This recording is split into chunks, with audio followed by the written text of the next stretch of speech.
She turned around and walked to the bus stop just as the number 13 pulled up.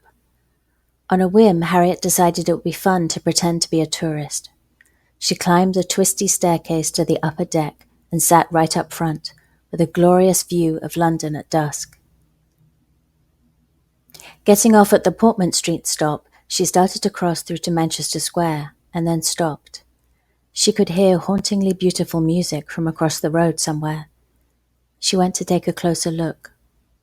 An Icelandic a cappella group was singing outside the classical frontage of the High Street Methodist Church. It was so very mournful. A man standing nearby told her it was a funeral song from the era of the Vikings. After pausing to listen for a while, Harriet realized it was getting late, so she continued on towards the Wallace Collection before it closed for the night. Slipping in through the doors, Harriet paused at the top of the grand 18th century staircase and wasn't sure which way to go first. She was completely struck by a sensory overload of art, beauty, and richness.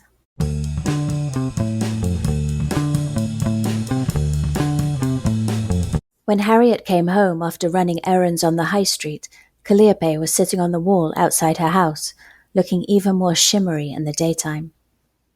Harriet looked around to see if Flynn was there too, but it turned out that Calliope was waiting for her. "Oh, would you like a cup of tea?" said Harriet politely. "Yes, but not inside your house," said Calliope.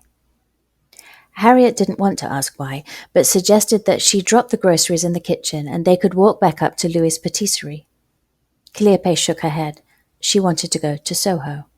"Soho?" said Harriet, who couldn't remember the last time she had been there. But Calliope was firm on the subject, and because she said something about signals not working at a depth of 58.5 meters, which baffled Harriet, they got a cab. Harriet was sure that Calliope didn't give the driver any money when they got to the West End, but he seemed happy enough and in fact blew them both a kiss as he drove off. "Here we are," said Calliope, outside Siberia on Whitfield Street. Harriet peered through the windows. She'd never seen an internet cafe before. It had a long bar with screens and keyboards at regular intervals where people were perched on stools typing intently, mostly wearing headphones and beanie hats.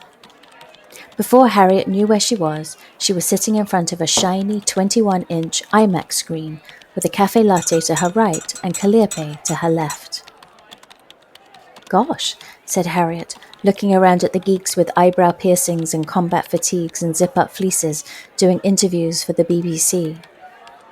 When Calliope navigated to the excite.co.uk start page using a Netscape browser, Harriet perked up. "May I check my horoscope?" she asked. "No," said Calliope. "It's a bad day for Pisces. Now move the mouse until your cursor is in the address bar." Harriet was about to ask how Calliope knew her star sign when she heard the word mouse and jumped off her seat.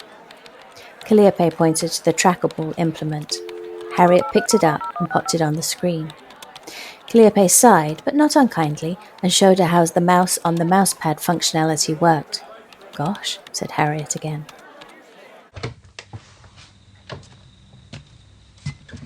They left the cafe and walked towards Soho Square, then turned down Frith Street, and Calliope paused outside Hazlitt's. "When you need to get away from it all and write, check yourself in here," said Calliope. "Then, when your first book is published, send them a copy. That's what lots of writers do. They have a big glass-fronted cabinet with many famous names on the spines they're in." "What book?" said Harriet, astonished. Calliope put her hand on Harriet's back. It was dusk, and she looked even more shimmery than usual in the low light. "You want to write, don't you?" Harriet nodded, embarrassed. "Then write." "Oh, but I live in Hampstead," wailed Harriet. "Everyone says they're writing a novel in Hampstead." "Who cares what other people do?" said Calliope. Shocked at this concept and not very British sort of sentiment, Harriet gasped. It couldn't be that easy, could it? To not care, nay, obsess on what other people thought of one?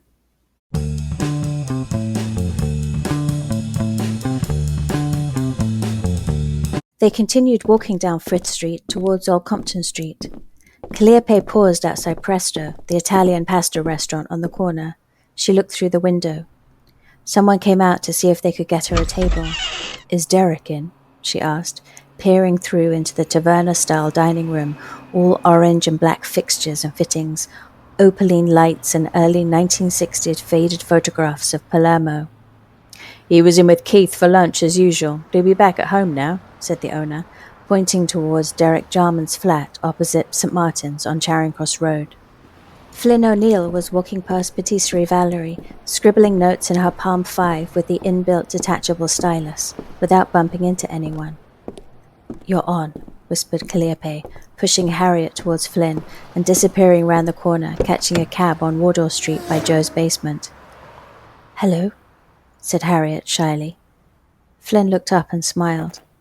Then, without saying a word, she took Harriet's arm and walked her towards Romilly Street and straight into Kettner's. The staff took them upstairs to one of the private dining rooms, once favoured by Oscar Wilde, where, because of Calliope's tutorials and sleight of hand in transmitting the right data, Harriet found herself with a job at Flynn's agency, and they talked until midnight.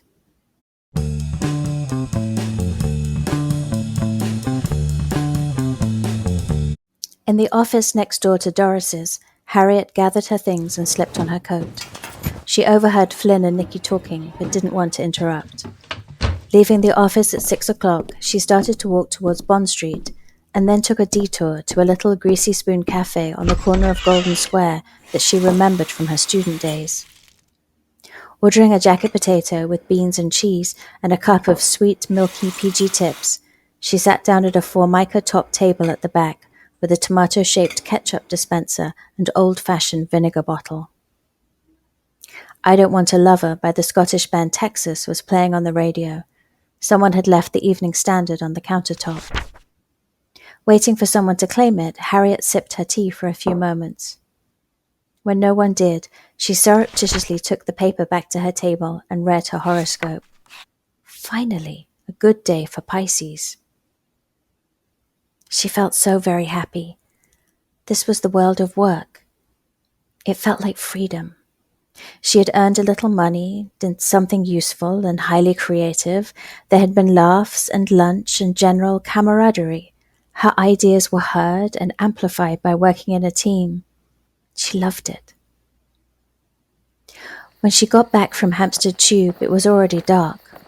The windows of Louis' Patisserie were glowing, but she did not stop. From nowhere, she suddenly thought about her second chakra. At the Goddess workshop last week, she had found it awkward to explain exactly how she felt about, well, everything. And Pandora had suggested her second chakra was out of whack. Harriet had no idea what that meant, and the leaflets that Pandora gave her were not very helpful in explaining it. Something about the throat and the voice and feelings and expressing oneself. How curious, thought Harriet. It had never occurred to her that the body was a separate sentient being, giving off clues of deeper underlying problems. Did she have emotional problems? The question hung in the air with a worrying undercurrent of stuff Harriet had never looked at.